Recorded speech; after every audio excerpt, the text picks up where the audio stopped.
us today for the second episode on Hello.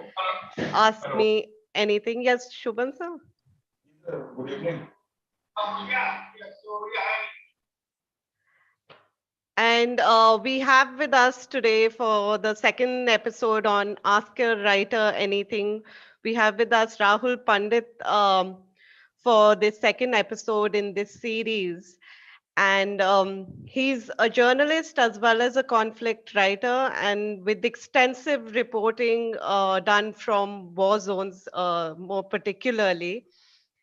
Beyond that, he's also been a Yale 2015 World Fellow, and he's authored the book, which has been quite a notable contribution, the book called Amun Has Blood Clots, which is a memoir on the Kashmiri Pundits, which has also then later been adapted into a movie which some of you might recall, Shikara movie as well.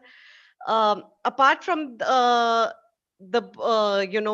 Amun Has Blood Clots, he's because of his background and reporting in war zones, especially in the Maoist insurgency areas.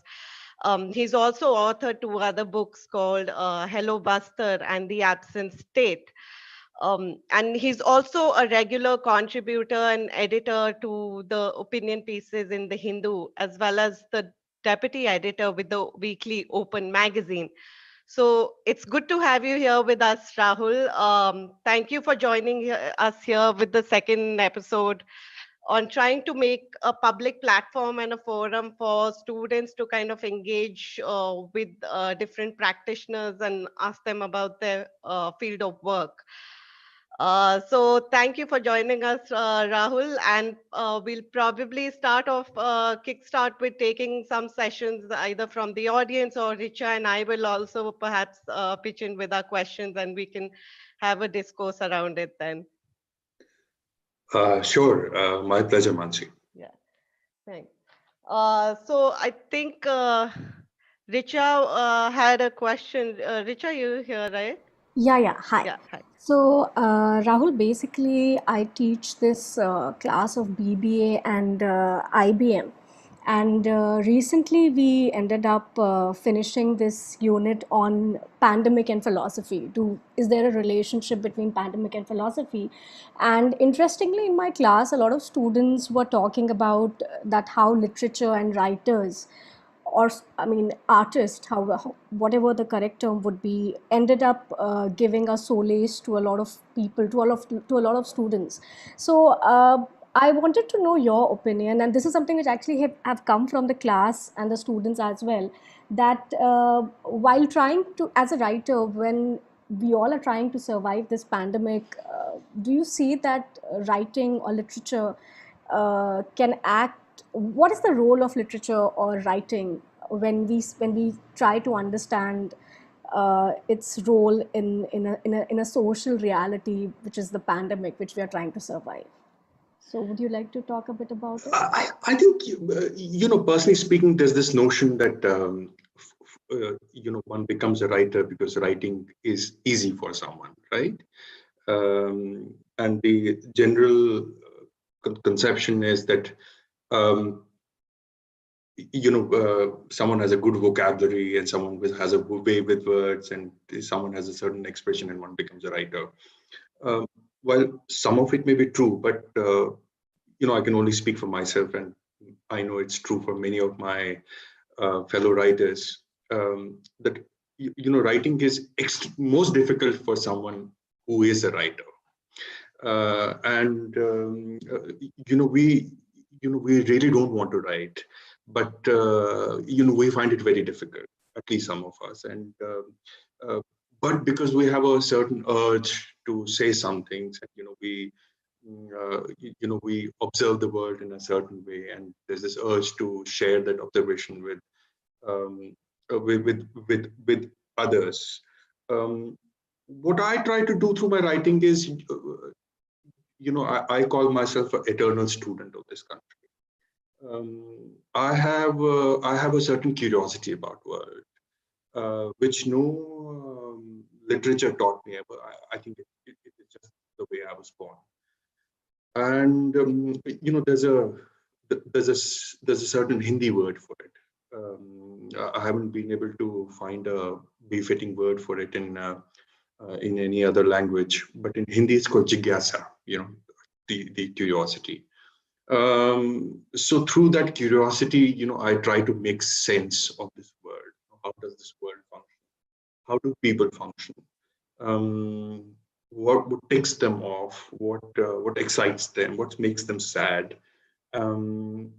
So I guess when something like a pandemic strikes us, it causes a big upheavals, especially something like coronavirus, which has kind of paralyzed the entire world. I think it does occur in writer's sensibility. How has the world come to its knees?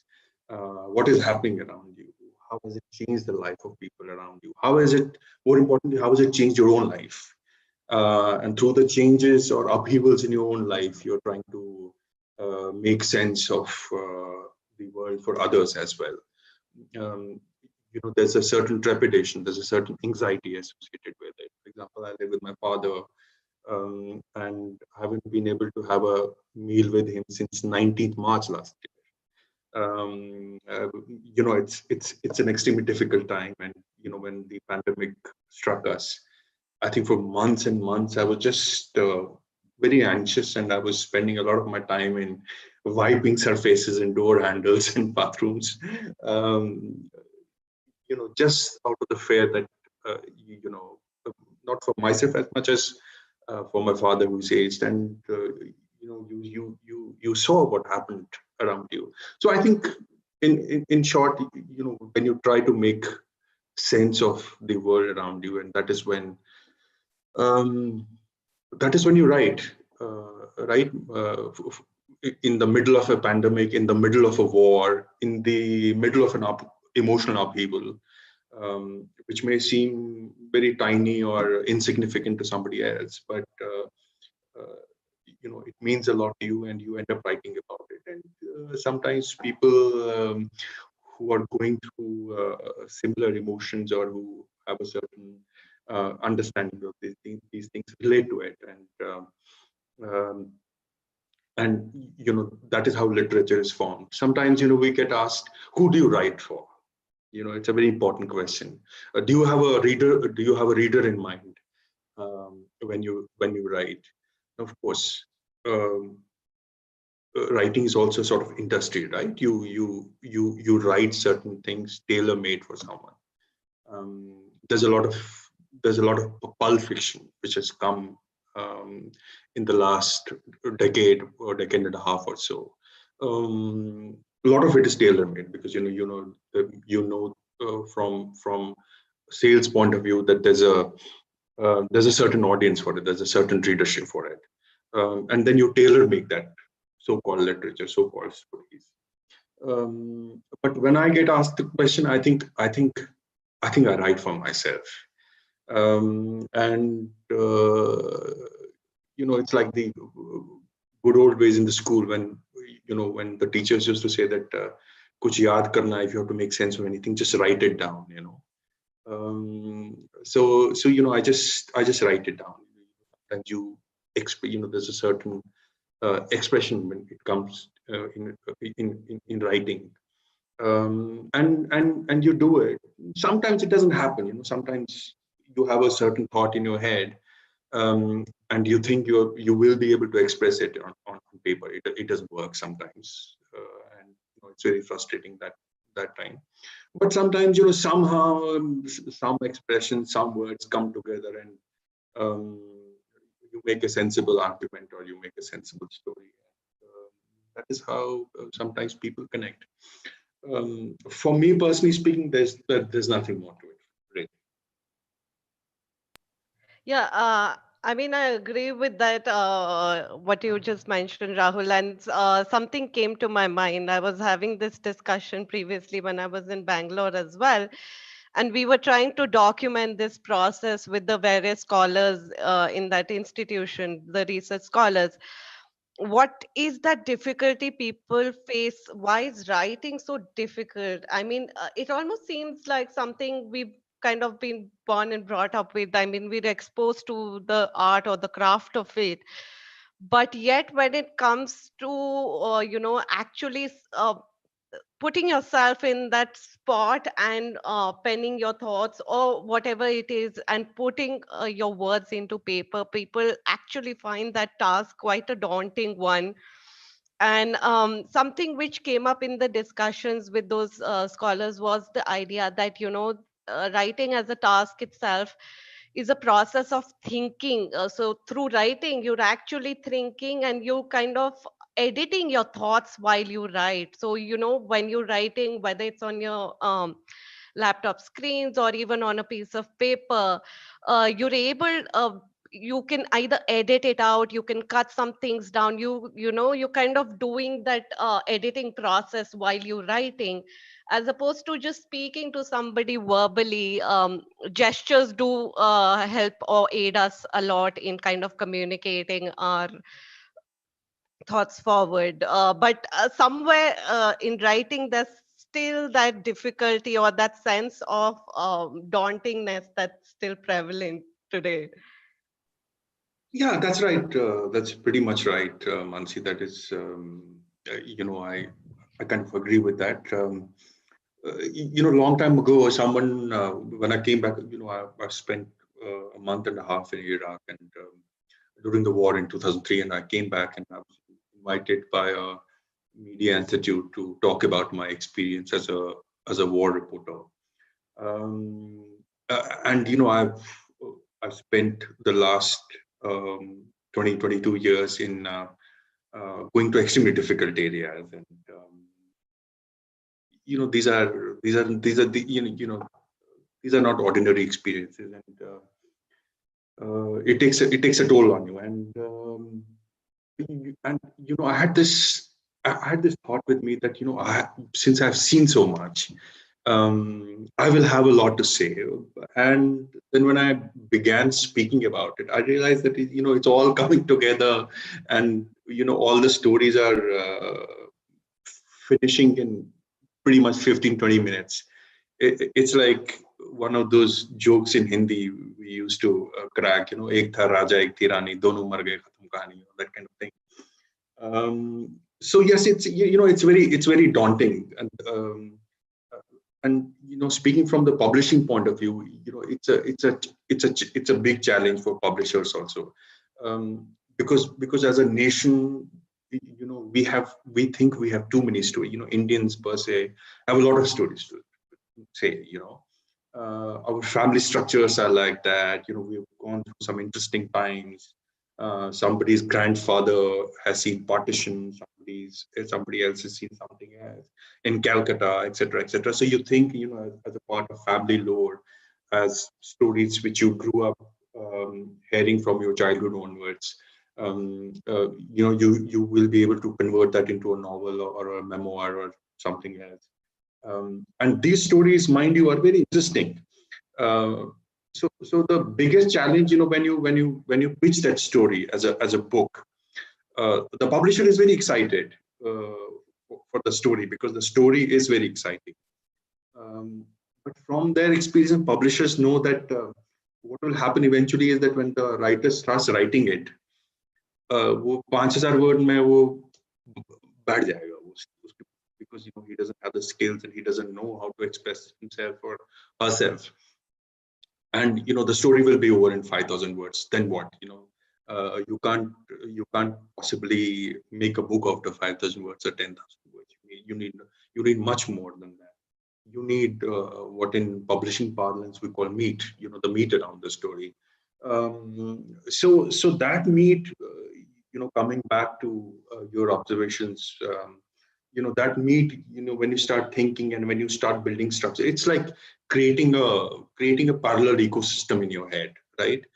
Creating a parallel world in your head. You're building everything. You work with small Lego, building blocks, small building blocks, and then you kind of arrange them in a certain way. And sometimes those building blocks make sense, and they create something beautiful, and sometimes they just don't work. So you kind of break them, and you rejig them, and you rework around them. um, I get asked this a lot. I think what is most important is not writing. When you write the first draft, it's okay. From a little training, with a little training, you can write the first draft. But then the actual work starts when you start editing that, rewriting. Most of writing basically is rewriting. Working over and over again, rewriting what that first draft of yours, thrashing it, hammering it down, till rejigging those pieces, till that story kind of uh, till it becomes a till it acquires a lilting musical quality, which people can relate to, and then something beautiful is created out of it. That comes with a lot of challenges. That the task of creating that work is very frustrating, and it is very daunting. That is why many people who may have interesting stories to tell, beautiful stories to tell, they give up because they just don't have the patience and the wherewithal to face that dauntingness of perseverance. Sticking with that story, trying to rejig those those building blocks here and here again till it makes sense. I think 90% of work as a writer is to build, to bring those building blocks together. Okay, so thank you so much for the response, Rahul. Because we are talking about writing, this is something which few of my students were also curious to know your perspective on, because every time when we are discussing any existentialist philosopher, or when we are discussing Mansi is also a philosopher, she can understand what Heidegger do to people. So I remember we were discussing a bit about him, and somewhere or the other in this idea of chaos, the idea of identity also comes into the picture. So I wanted to know your perspective, which also at some point of time, I believe, because the students would be going back to the recording and they would be hearing it, that do you see, because now you've been talking about that when you said that you write for yourself, and when you said that for you writing is sharing something which you have gone through XYZ, do you see some kind of strong relationship between chaos and writing? Is that, like, the term which you used in Hindi was jigyasa, right? But when, as a writer, someone who was a journalist at some point of time, and now you are a writer, something which got adapted into a movie, which people had different kind of reactions, right? So now when you look back to this journey from journalist to writer, now something getting adapted into a movie, do you see the role of chaos in any way which motivated you, which something, because even you mentioned that during the last edits, when we are making the edits on our drafts, it's that entire journey is very frustrating, because you're reading your own work, so it's just like you're looking at a mirror and you don't like the mirror.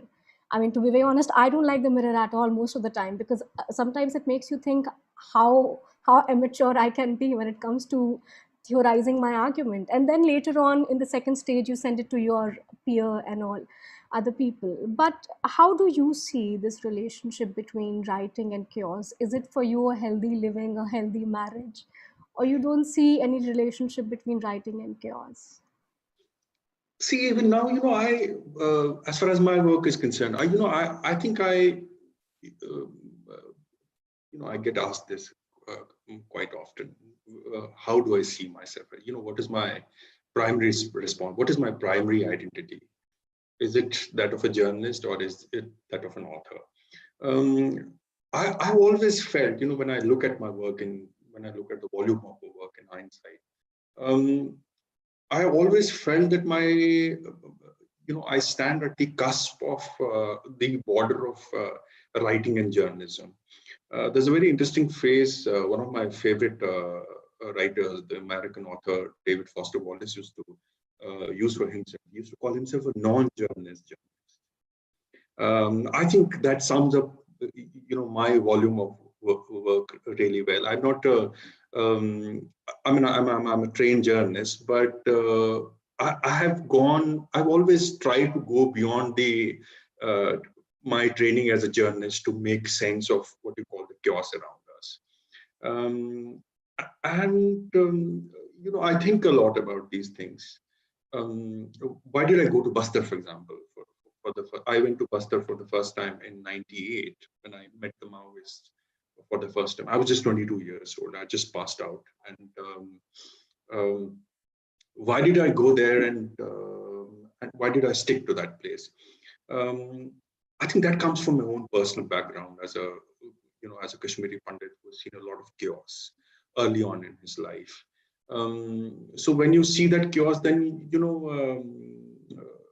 I think you develop a sort of empathy towards people who may have gone through similar circumstances.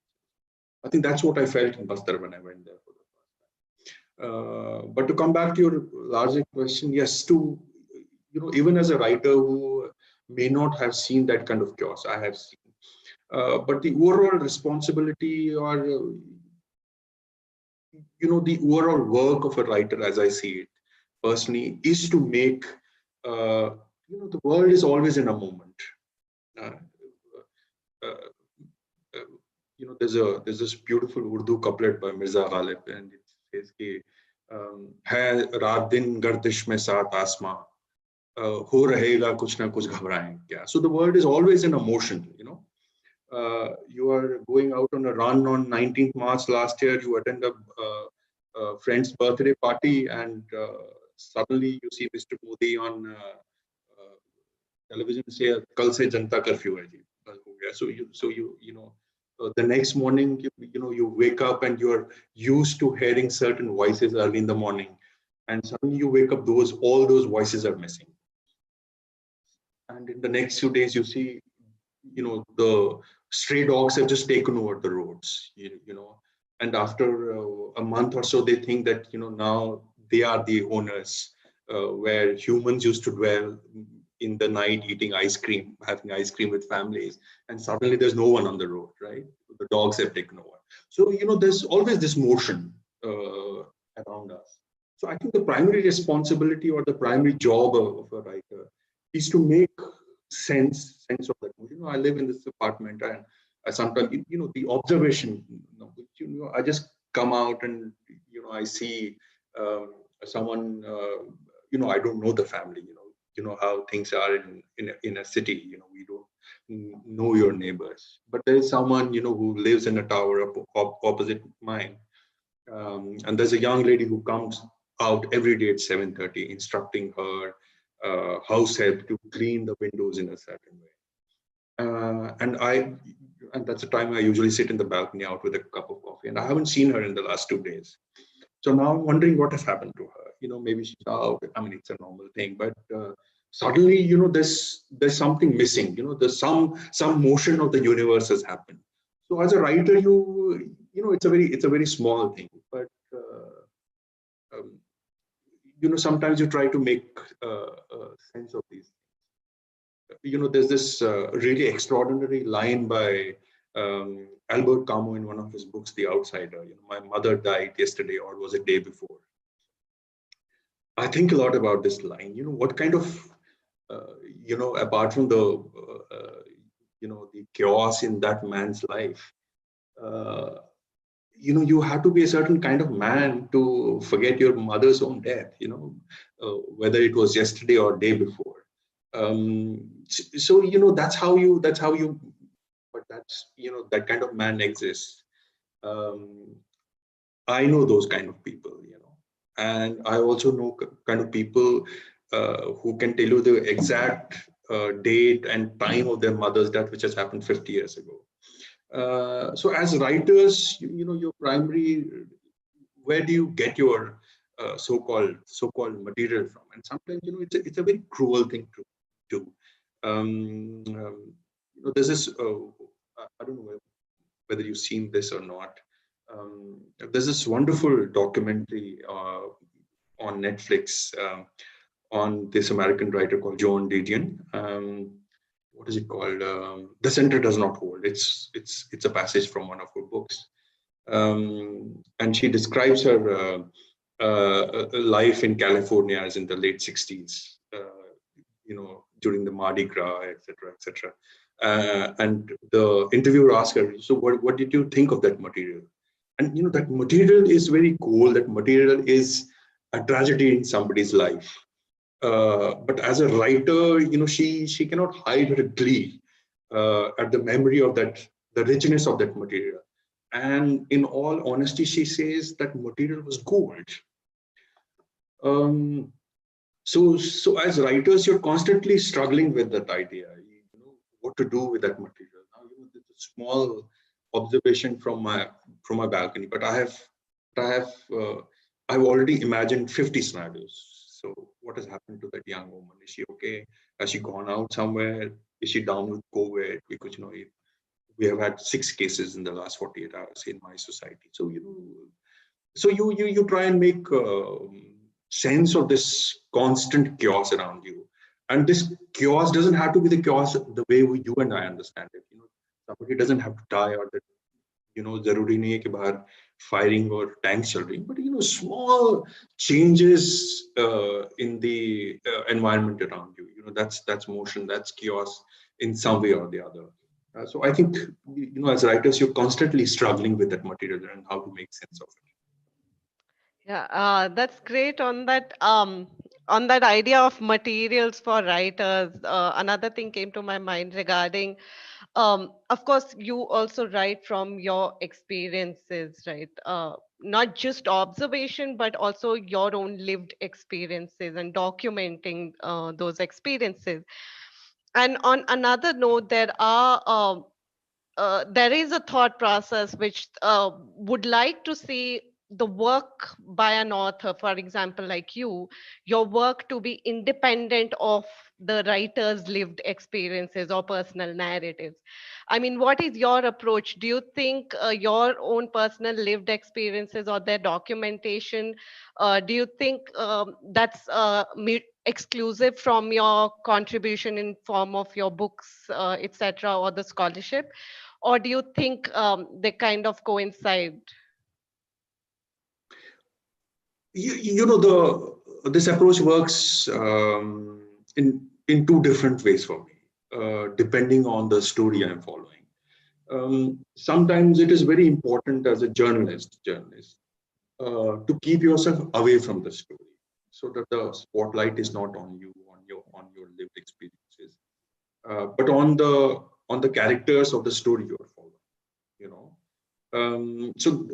So the component of I in that story has to go away for the other characters to breathe.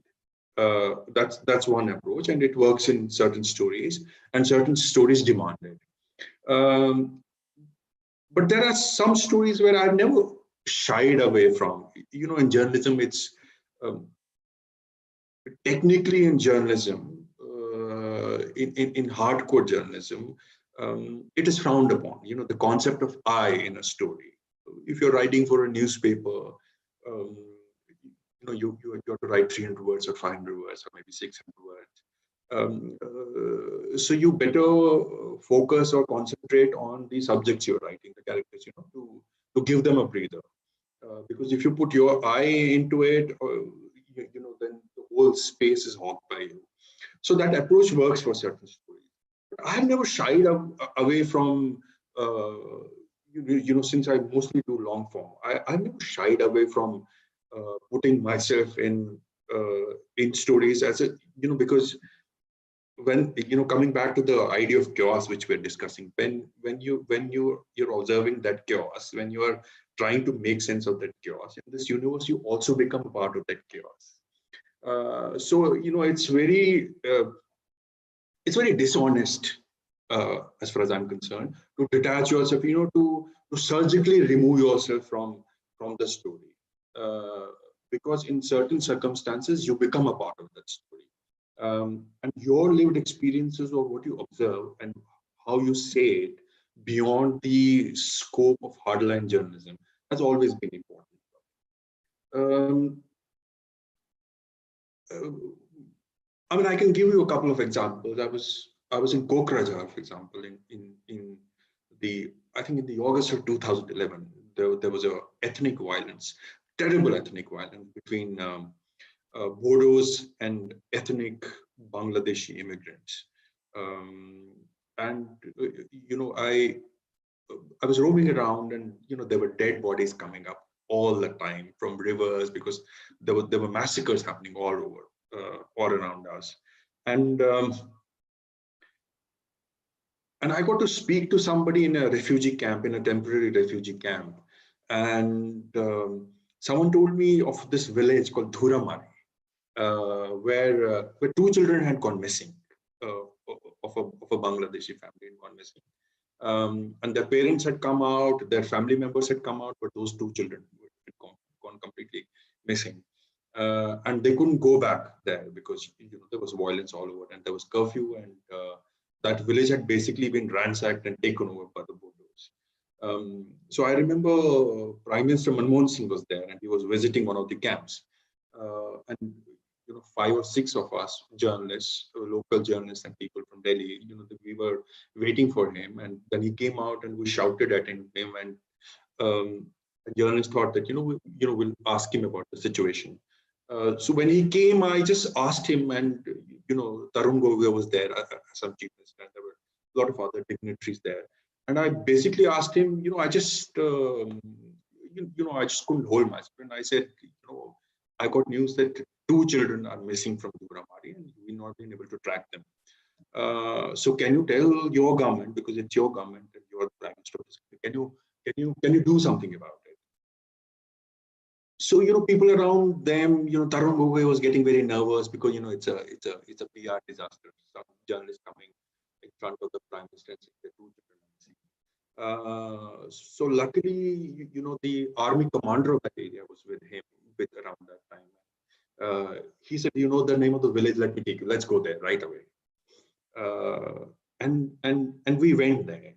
Now, it's a long story. I don't want to hog this space, but we went there, and it was still burning, and there was still loot happening, and then the militants ran away when they saw the army column coming, and then we saw dead bodies all over us.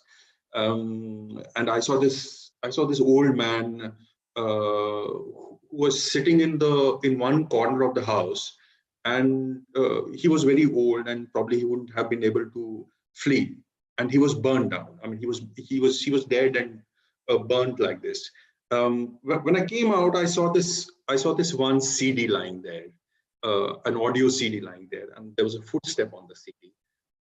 Which was perhaps of one of the militants who had come and attacked him. So I took that CD and got it to Delhi, and then I ran it in Delhi. And it was a story about a mythical snake figure. It's a story of a snake king, etc. Now, to cut a long story short, now in this whole story, I cannot surgically extricate how I become a part of the story to just very coldly subject myself to some inane grammar of journalism. I don't do that.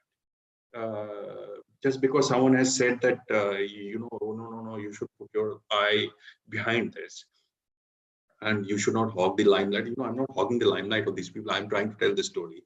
But now, I have become a part of this story. In my pursuit of these 2 boys, I mean, it's a long story. I'll share it with Richa. Maybe she'll send it on. It's been one of the most challenging story assignments of my life. And how do you not make how do you not keep yourself in and become a part of the story? I mean, I can't do that. I mean, yeah, definitely. I mean, you being part of that experience also adds something to that entire experiential journey, right? Um, And some of the best journalism, we have a very poor understanding of journalism. yeah. Journalism I, is poor in this country. Some of the best journalism the world over, especially in long form, has been done by journalists where they put themselves in that story. I mean, there are some. I mean, David Foster Wallace, like I said, was not a journalist. He was a non-journalist journalist. But even as a writer, he has done some fantastic journalism pieces, which I strongly urge our students today to read. There's a wonderful piece he has done on annual lobster festival in Maine in US. It's a piece called "Consider the Lobster." It's a brilliant piece, and he's very much a part of that piece. It's one of the most landmark pieces I've ever read as far as journalism is concerned. And DFW, as we call him, is very much a part of that story. And so there you go. Thanks. And I think Neil from the audience has a question. So probably Neil can go ahead and present his question. Good evening, ma'am. Am I audible? Yeah. Go ahead, Neil. Good evening. Good evening, ma'am. Good evening, sir. Hi, so Neil. actually, yes. So actually, I just had a couple of points to make. So I believe that as an author. So let's say you went somewhere as a journalist and you penned down all your experiences and and you turned what all you wrote, you turned it into a book. So I don't see. I don't think it's necessary that just because a book is written from the first person perspective, that I don't think that necessarily means that the author is trying to hog the limelight. Basically, if you are narrating your experiences, if you are narrating your lived experiences, you're writing down what you have seen. From your perspective in your book, you are bringing to light certain experiences faced by other people, and you have seen those people facing those experiences. And also, sir, I believe if we were to take the example of if we were to take your example, let's say out of all the books that you have written about your community, about Kashmiri Pundits, if you write a particular, if let's say you narrate your story, what happened to your family in Kashmir during the militancy, I believe there are a lot of other Kashmiri Pandit families who also shared a lot of families from Kashmir, maybe not just Kashmiri Pandits, even other victims of Exodus. If we were to take the example of Sikhs, sure. Yes, many other. So basically, many other families who were forced to leave the valley during the rise of the militancy in 1990 and the years to come.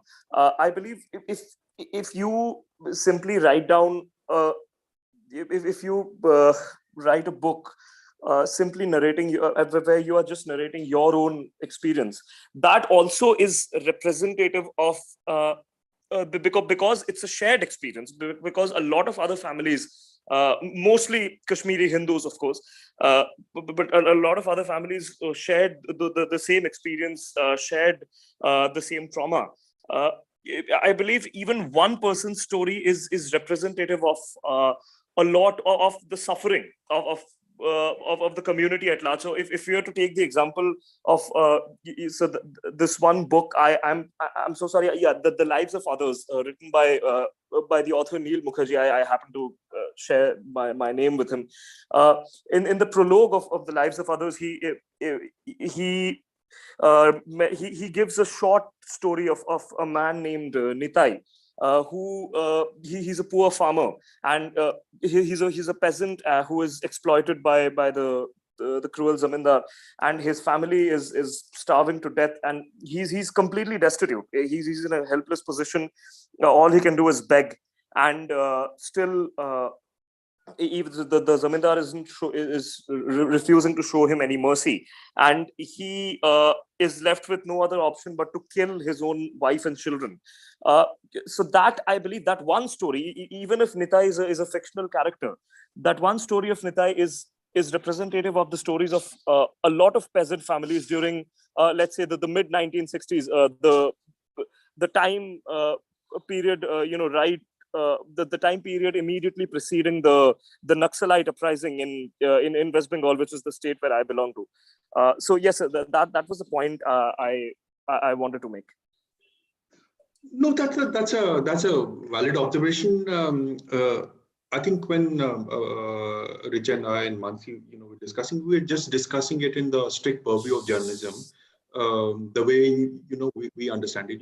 Sometimes when you have a very limited space in a newspaper, it is generally a good idea to say the story without putting yourself, as a character in the story. But it is definitely permitted in what we increasingly call long form, and it is very much definitely permissible in a book situation. There are some brilliant books which have been written with with the writer as a protagonist. There used to be this great New York Times reporter from called Anthony Shadid. He's no more. He died in Syria. He has done a wonderful book about his experiences and going back to his ancestral village and constructing a house there where his forefathers lived. It's a beautiful book called A House of Stone. There's a wonderful book this war correspondent called Janine G. Giovanni has done on the Balkan War, where she's very much part of that war, and she's very much a part of that book. It's called Madness Visible. Certainly, there are lots of other examples. Michael had, for example, the great American writer, sending his dispatches from the Vietnam War.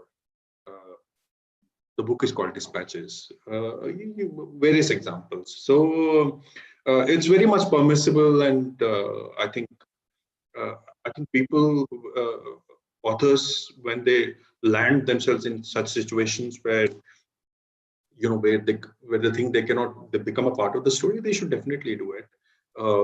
I'm all for it.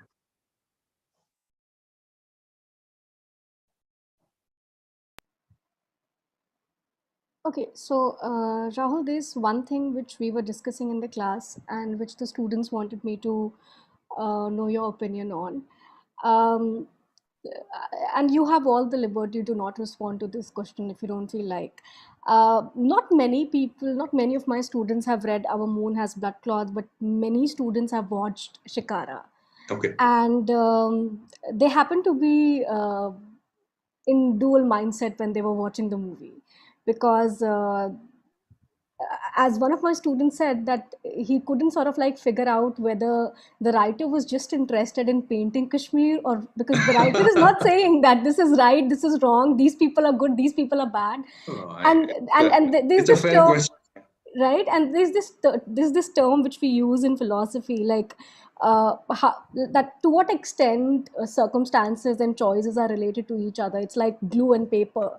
So that's how it works. No one can be independent of their circumstances and their situations, which is pretty much coming out in the movie.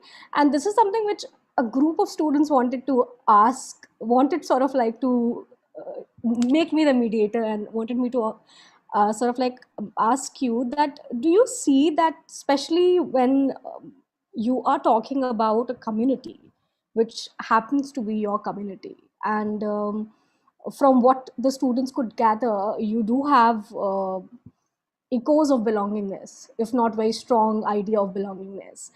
And at the same time, that movie was talking about a certain kind of identity, if not identity politics. And then these students made a comparison with this so-called diarrhea debates, so-called debates, which are happening on entertainment channels these days, which happen to be news channels. That, and every time, like an analogy, we use a particular community, that just don't talk about all this, what happened to that community in that particular period. And because they couldn't see that hatred in the movie, they wanted to know your perspective, that is it possible, because even right now when you've been talking about it, you were saying that you don't belong to the school of thought where you can say that it's all objective and I can't put myself in the center when I'm unraveling a story. So then why was the writer missing, or has the writer chosen to be missing and be just like someone who's just painting something and not saying this is right, this is wrong, this is the binary, especially in reference to Shikara? Okay, so it's a valid question, and I think I'm getting an opportunity for the first time to explain what happened to Shikara. And because last time around, this time, it is when the controversy around the film erupted, and I've never spoken about it, frankly. Okay, so 4 or 5 points, and all of them are very important. Number one, the film is not an adaptation of my book. Let me make it very clear. It is not an adaptation of my book at all. Now, of course, there are certain events in the history of Kashmir, or we have taken the names of a couple of characters, or a couple of characters in the film are inspired by real characters in my book. That's number one. We have to make that clear. Number one. Number two, as a writer, I've always been politically very incorrect. I do not identify with any silly binary of right or left. I just give two hoots about it.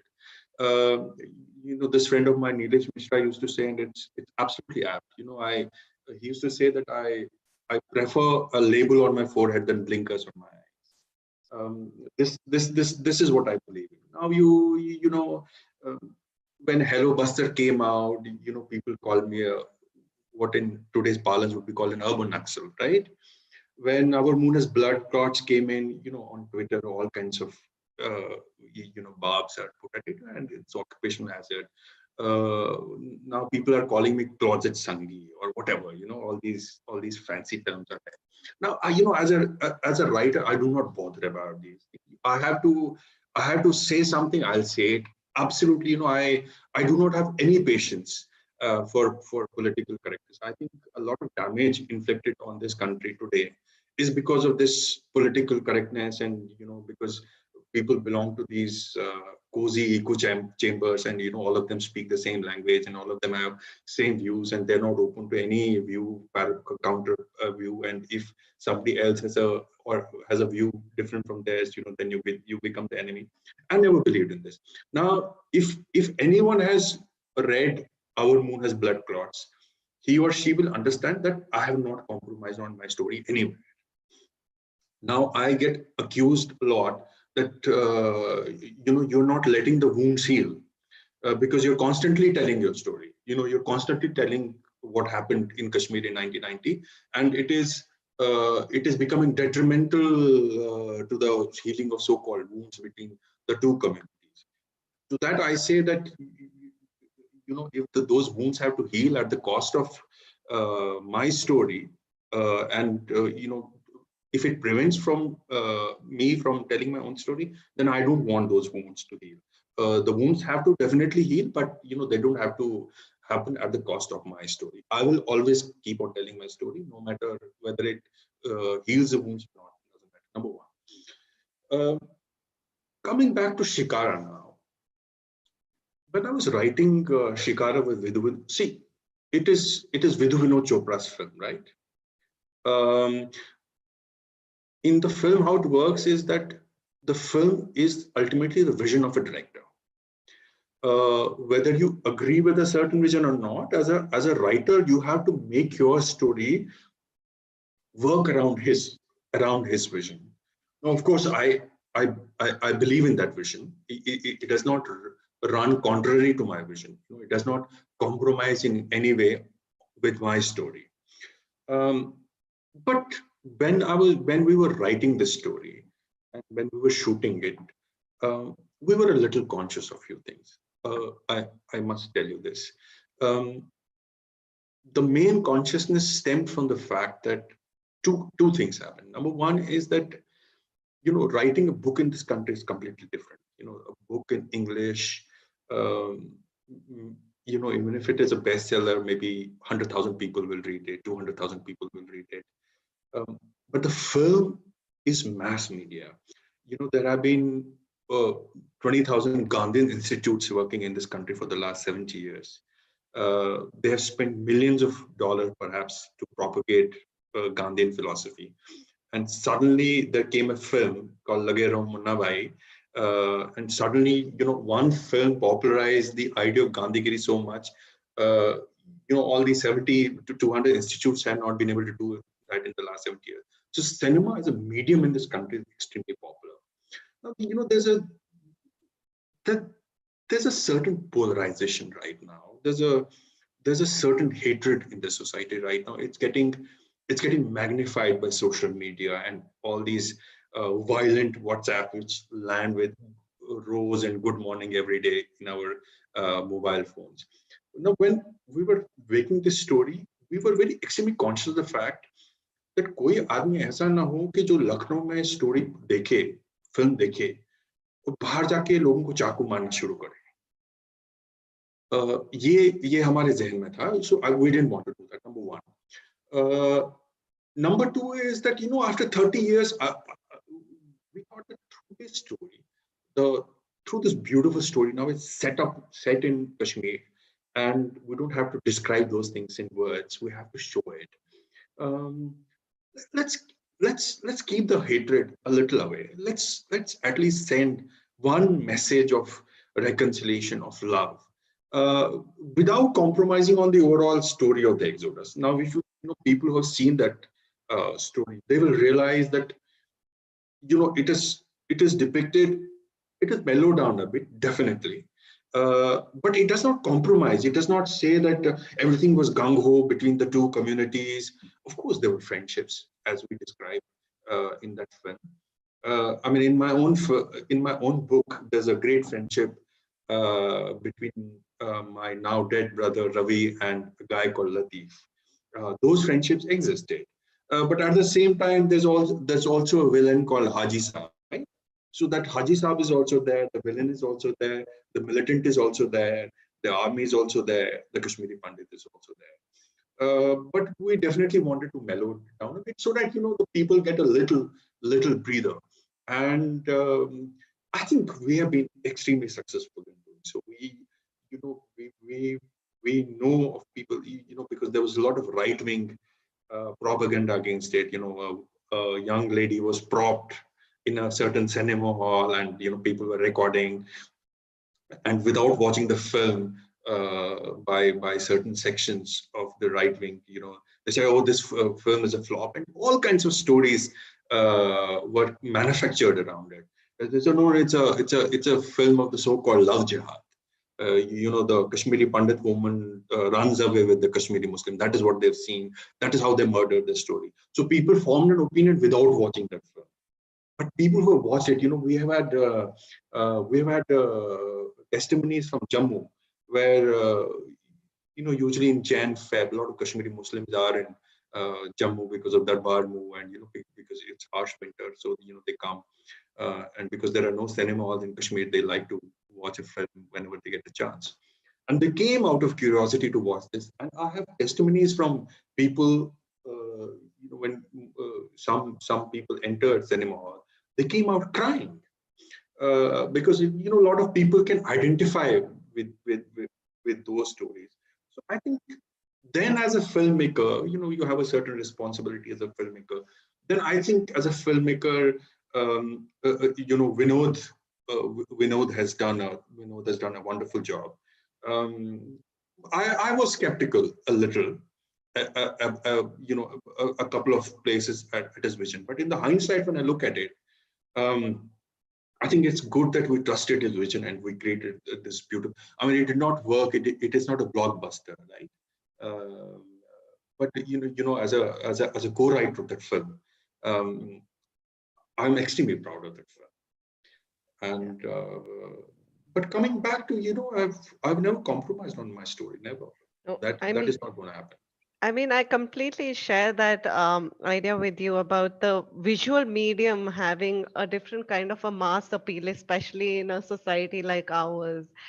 So you have to kind of make a motion picture with a different kind of a sensibility attached with that. Again, they're both your versions in the book as well as the movie, and they're both part of your experiences in just slightly different kind of experiential formats of it. I mean that also begs, I go back again to that question. I mean, it's so strange to kind of see this happening in our society, that you kind of mentioned this right now, the kind of ease we have. Like, there's the duality in writing. At the one hand, it's so difficult and daunting, writing as a process, yet in comparison to the visual medium, it's okay for us to publish a book and probably be as frank or as blatant or as politically impolite and incorrect, as opposed to in the visual format. Yeah, I mean, it's just kind of the hypocrisy of a society, rather, in fact. Though that's also a written word out there in the form of a book. And I think everyone has his or her own way of depicting things. I wrote my book in a certain way. Our Moon as Blood Clots. When I was in the process of writing this book, many of my close friends, they said, you should write it as fiction because it will be unpalatable to a lot, and especially because you've written Hello Bastar and you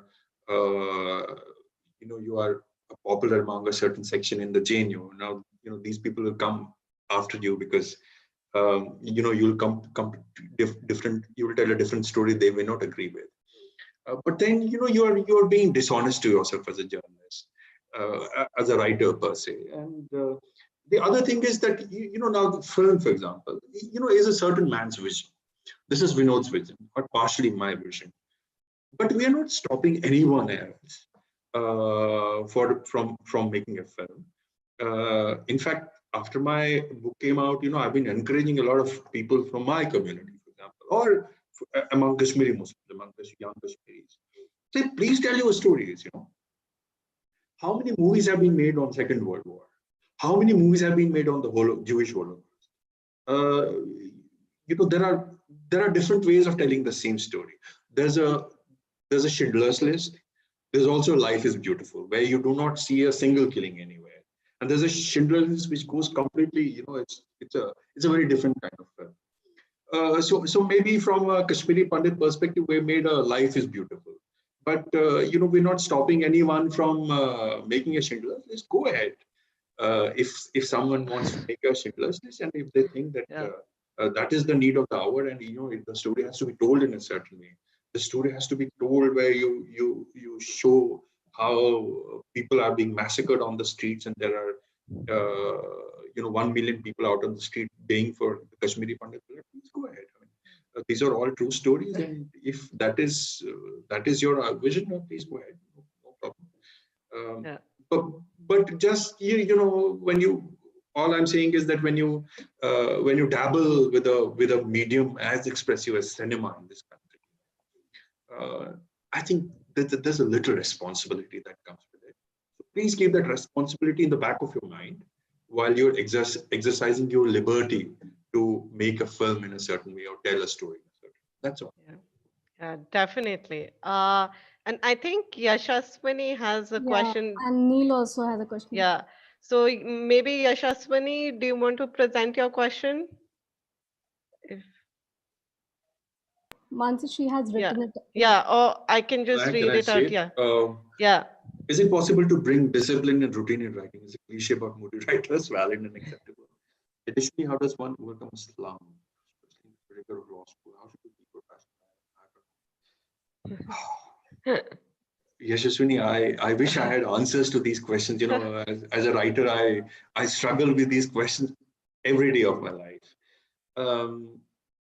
Okay, so I'm going to answer this as honestly as possible. Again, drawing from my own life experiences, and since we are a small group of writers, and we always, writers, what they do is they always leech off from each other's experience. Some of us are constantly asking each other, so how do you write? What do you do? Do you get up in the morning, drink coffee, then you run, or do you write first?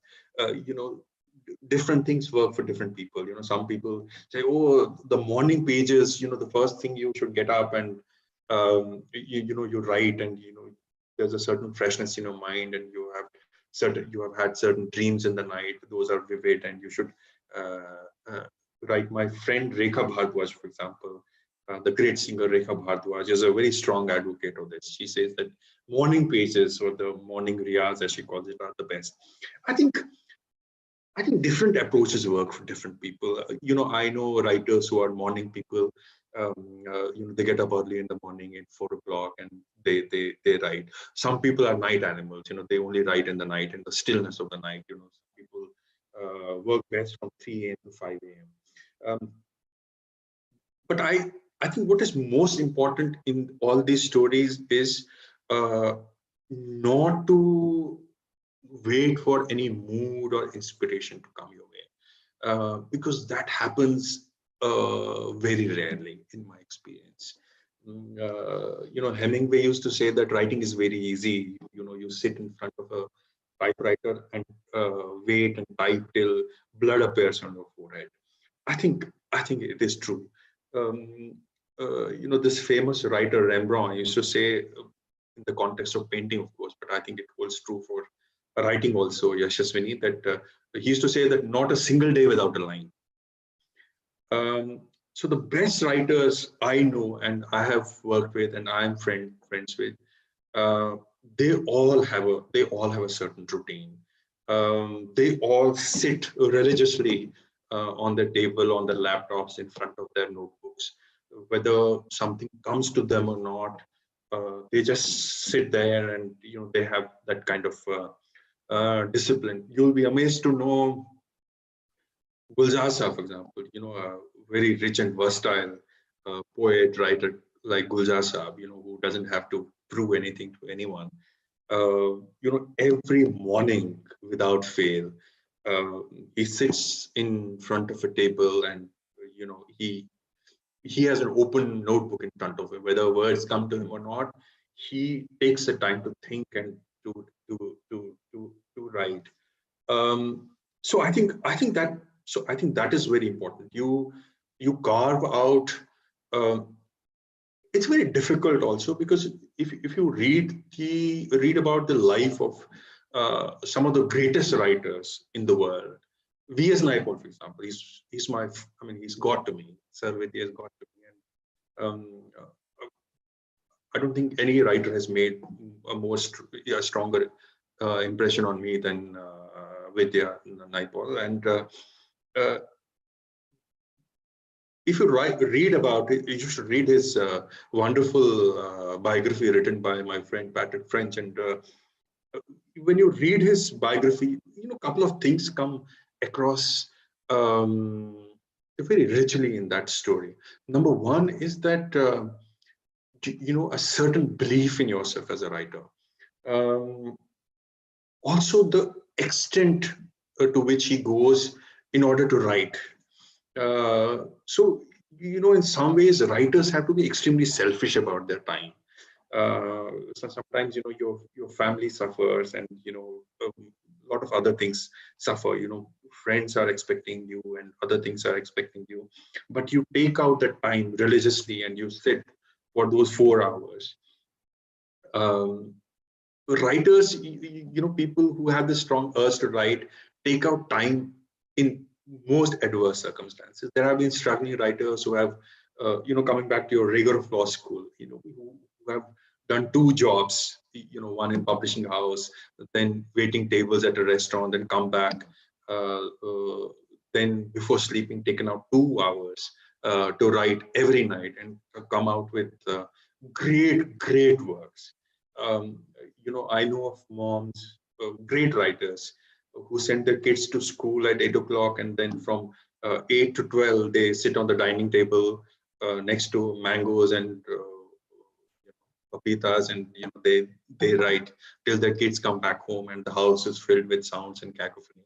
So to cut a long story short, if you have the urge to write, you'd always take out time, and you should always take out time to write. So discipline and rigor, like anything else, is very important. And passion, you should always have some things. You should never let your inner child. That's what I felt. You should never let your inner child die. हमारे जो शहर हैं वो इसलिए भी बने हैं कि हमारे जो सारे अरमान हैं, हमारे जो सपने हैं, वो उनको खत्म भी करते हैं शहर. We live in a certain way. Sometimes I get up in the morning and sometimes I think to myself, I was born to just pay bills online. I pay a Airtel bill, then some house maintenance bill will come. I pay that, then some annual maintenance contract will come. So it kills your spirit. So how do you keep your spirit alive? So then you do things. You read, you adopt certain things in life. I run, for example. Running means a lot to me. So that is how I keep my passion alive. Lot of the complexities of stories in my head get sorted out when I'm running. But of course, it doesn't work for anyone. But all I'm saying is that you have to find your own methods of dealing with the world, and to insulate yourself rather from the jadedness of the world, as I call it, and keep that spirit alive. It's only you can do it; nobody else can. I know it's a long answer, and it has gone all over the place, but that is how it is. Thank you, sir. It's quite actually one of the best answers I've received so far. It was actually helpful and motivational. Thank you. Thank you. Yeah, I think Neil has his hand raised. Neil, Yes. Yes. Thank you, ma'am. Am I audible, ma'am? Am I audible, sir? You are, Neil. Yes. Yes. So actually, I just needed a couple of minutes to make. Actually, I wanted to say something about the movie Shikara. Now that I've gotten an opportunity to interact with you, actually, so I wanted to tell you that I'm a huge fan of yours. So after I've gotten to know a lot about your community and the Exodus, I've gotten to know about it from you, and I was very impressed after I saw that. Where I saw you in on that NDTV episode where you, along with Mr. Sushil Pandit and some certain other Kashmiri Pundits who came there to share their experiences. So as far as the movie Shikara is concerned, so I believe personally, I think it is definitely, even if one could argue that the violence, the ethnic cleansing was not adequately portrayed in the movie. It certainly is a conversation starter. It certainly does send out the message that the basic information certainly goes out. The fundamental message certainly goes out to the public. And I believe a lot of Indians, because I think I may be wrong, but what is really saddening as far as the plight of Kashmiri Pundits is concerned, well, one thing that pains me is that a lot of Indians, maybe majority of Indians, don't even know about it. And if crores of Indians watch the movie Shikara, a lot of people, crores of Indians who did not even know about it, would get to know about what happened. So I believe it certainly is a conversation starter, but so at the same time, okay, I think it's wrong to assume that every Kashmiri Pandit would have the same opinion on the movie Shikara. Now, there was this one viral video of a Kashmiri Pandit woman breaking down at a movie hall, and she was complaining about her complaint was that the atrocities committed against Kashmiri Pandits were not properly shown in the movie. And I think a lot of Kashmiri Pandits, some Kashmiri Pandits friends who I have, they told me that they believe, of course it's their opinion, they believe that the director exploited the trauma and of Pandits and appropriated their story and turned it into a love story and did not actually show. So of course it's their opinion, and I believe they are entitled to it. And being belonging to the community, I belonging to a community that has suffered ethnic cleansing, I believe their anger is understandable, their anger is justified. I can totally understand where they are coming from. Sir, my point is, sir, I think if I could just give you two examples. My main point is that a wrongdoer should be called out, irrespective of the consequences. Because, sir, today, if just to give you two very simple examples, I'll make it as simple as possible. So, on one hand, if I make a movie about, let's say, the Babri Masjid's demolition and the large-scale violence against Muslims after that, and of course, the perpetrators were the Hindutva Brigade, and so if I make a movie and if I show where there are scenes of Hindu mobs killing Muslims, now there the right wing would accuse me of Hinduphobia, and that movie would be well received by the left. And so on the other hand, I believe if I make a movie about Kashmiri Pundits, so just to get back to that point, if I make a movie about the Babri Masjid demolition, and in the movie I thoroughly express the Hindutva radicalism, then that movie would be well received by the left. But on the other hand, so just because I believe I have observed a certain hypocritical attitude among the left, and on the other, I don't even expect any better from the right. But at least I expected the left to be more reasonable. But I believe I'm sure about this, that if I make a movie showing which accurately portrays the horrors faced by Kashmiri Hindus and if I show that the rise of Islamic fundamentalism in Kashmir throughout the 1980s, and basically showing terrorists who happen to be Muslim, showing them as the villains. So there would be accusations of Islamophobia. I think I got a gist of what you're trying to. Yes. So basically, I believe that if I make a movie on Kashmiri Pundits, showing portraying the violence that Kashmiri Hindus had to face, yes, there would be people who would accuse me of spreading hatred, of inciting. There would be people who would accuse me of inciting Hindus against Muslims. But so I don't think that's fair, because if when I'm portraying and these same people won't they won't show the same attitude towards a movie where Hindu mobs are shown to be killing Muslims. So there they won't say कि आप मुसलमानों के आप हिंदुओं के खिलाफ भड़का रहे हो Muslims को. But on the other hand, yes, so that's my point. So I believe end of the day, wrongdoers. I think. If a movie is made on Kashmiri Pundits, the wrongdoers must be called out. The rise of the radicalism in Kashmir must be the radicalization in Kashmir must be portrayed. But at the same time, it won't be fair to generalize the entire Kashmiri Muslim population. So I think any scriptwriter or any director has a big responsibility to accurately, so on one hand, we have to call out the wrongdoers. We have to be fair to the victims. We have to bring to light what happened to the victims. And on the other hand, we must be very careful not to. So so to be fair, if there are bigots who are watching I think I understood your point, Neil. Yes. So yeah, thank you, sir. Thank you so much. I'm sorry if I. No, that's all right. I understood your point. So some of it I've already explained. But now, 2-3 takeaways from your intervention is that first of all, to accuse someone like Vidhu Chopra of exploiting the Kashmiri Pandit story. Let's look at it logically. Okay, so Vidhu Chopra is someone who has produced films like Munna Bhai MBBS, Lage Raho Munna Bhai, 3 Idiots, PK. These are some of the biggest money grossers ever known in the history of Bollywood.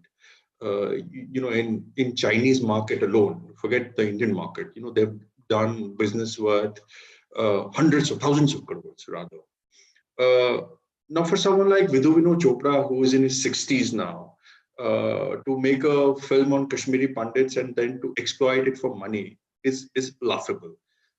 Because if Vinod was interested in making money out of a film, he would rather make a Munna Bhai 3 than get onto something regarding Kashmiri Pundits. As you know, there was a lot of money spent on the film, and I think he has barely recovered that money. So I think he was very clear from day one that he calls it the labor of his love. It is something which he promised to his dying mother, that he'll make a film on Kashmiri Pandits, on the way he sees it. So to accuse him of exploiting the Kashmiri Pandit story for commercial purposes is laughable, to say the least.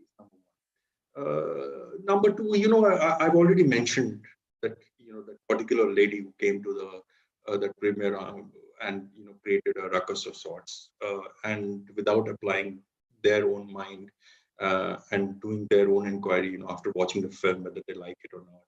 A lot of people made up their mind after watching that video, which was deliberately made viral, and then formed their opinion about the film without watching it. If I open my inbox in front of you, I've got tons of abuse from people, and sometimes I, just out of sheer curiosity, I engage with some of them and I say, "But have you seen the film?" "No, we haven't seen the film, but we know what it is about." So, without engaging with the body of the work, they've already made their opinion based on somebody else's opinion.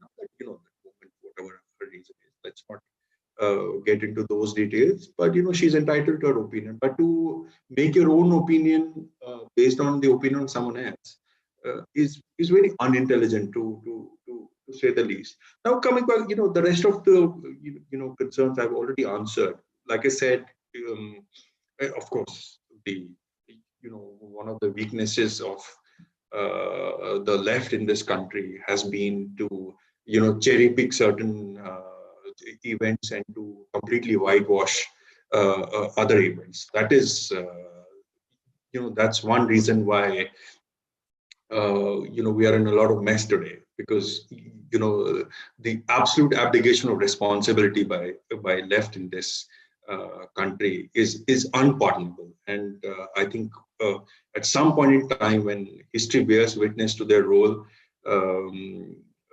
nothing can exonerate them. That is true.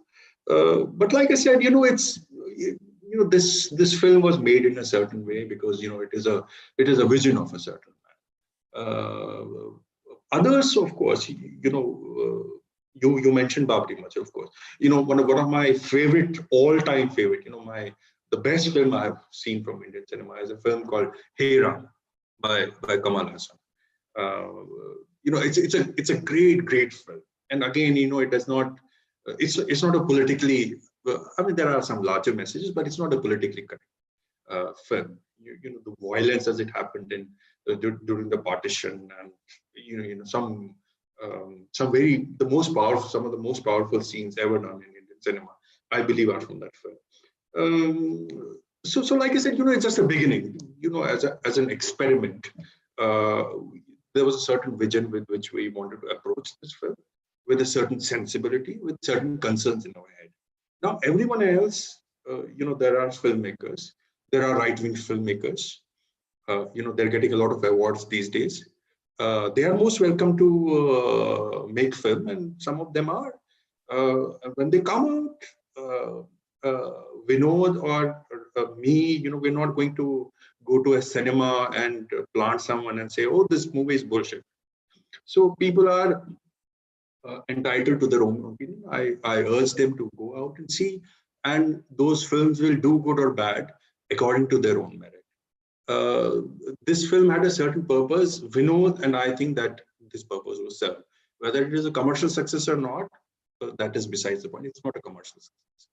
Now, for commercial success, Vinod will go back to Munna Bhai, and I'm sure he'll exploit the Munna Bhai story to make money. So that's all, I guess. Yeah. I was reading a comment from a young lady called Shirin Moti. Yeah. Yeah, I was just going to get to that. So probably this can be the last question because we're almost reaching the end of our time as well. So we can take Shireen's comment or question as well now. Shirin, thank you so much. And yes, it's been a difficult journey, Shirin. And I think when I look at it in hindsight, I think when we left Kashmir and then a few years later I went to college, um, and I started reading. I think the partial reason why I became a journalist in the first place was to be able to tell the story someday, at some point in time in my life.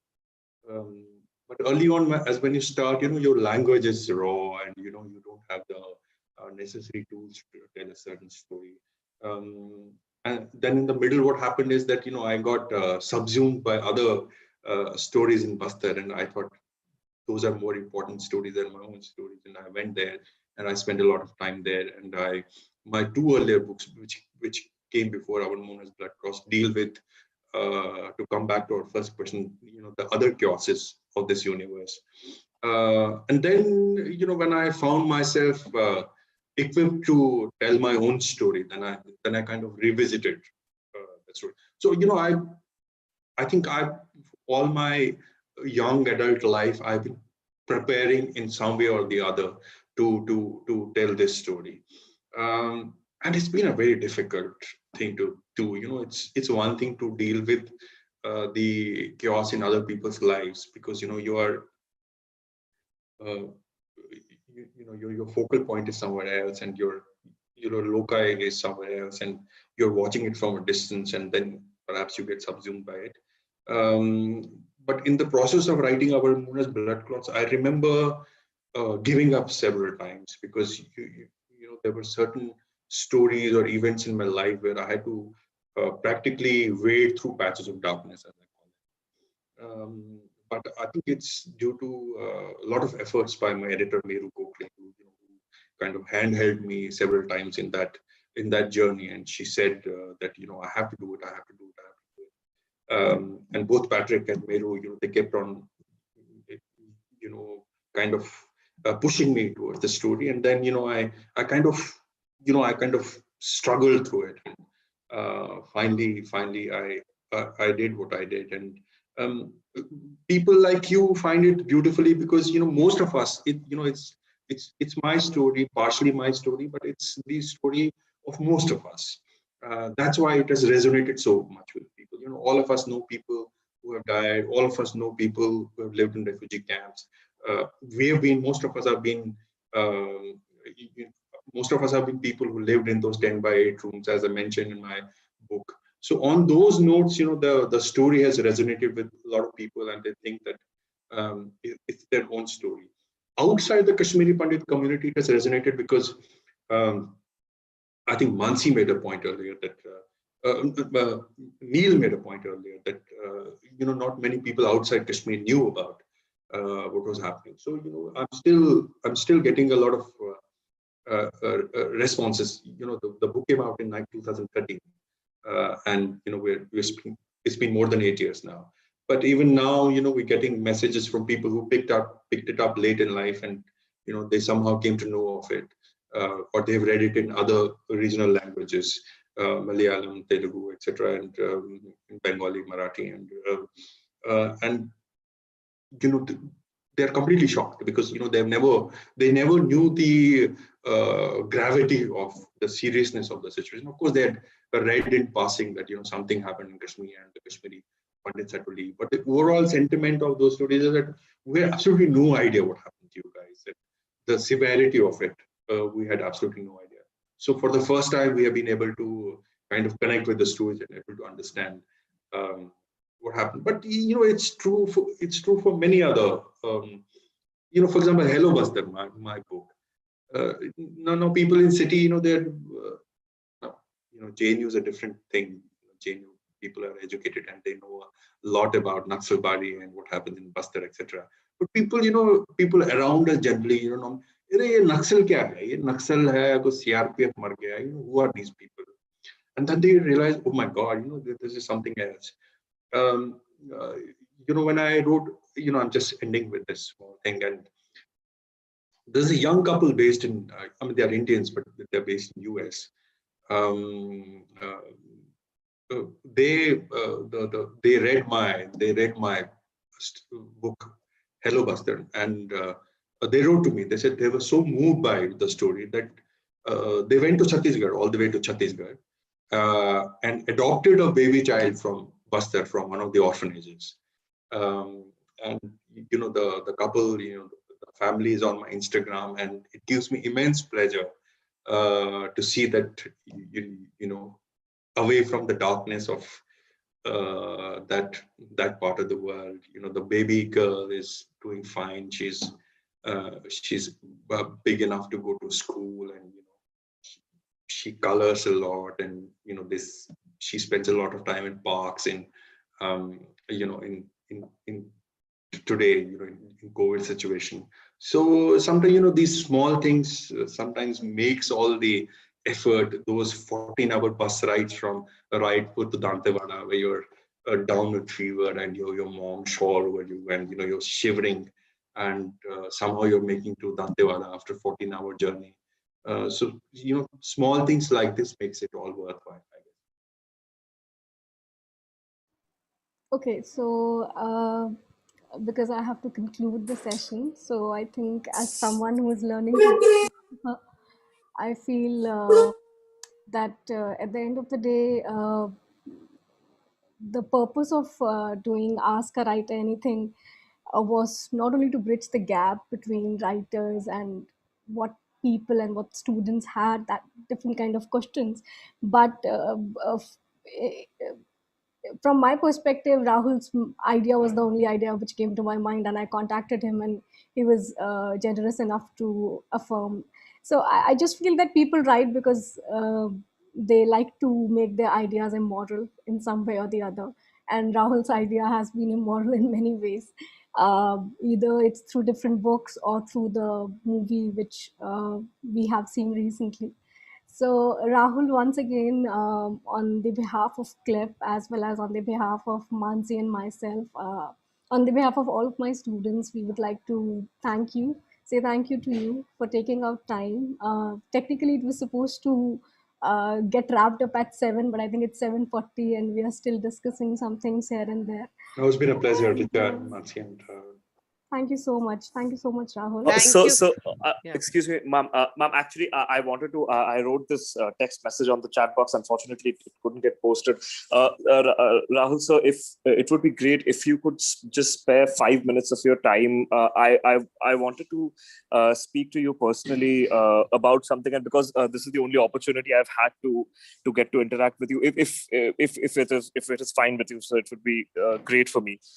If you could actually, Neil, I'm not too sure from Rahul's side, but I think from the IT side, there's another session right yes, in yes.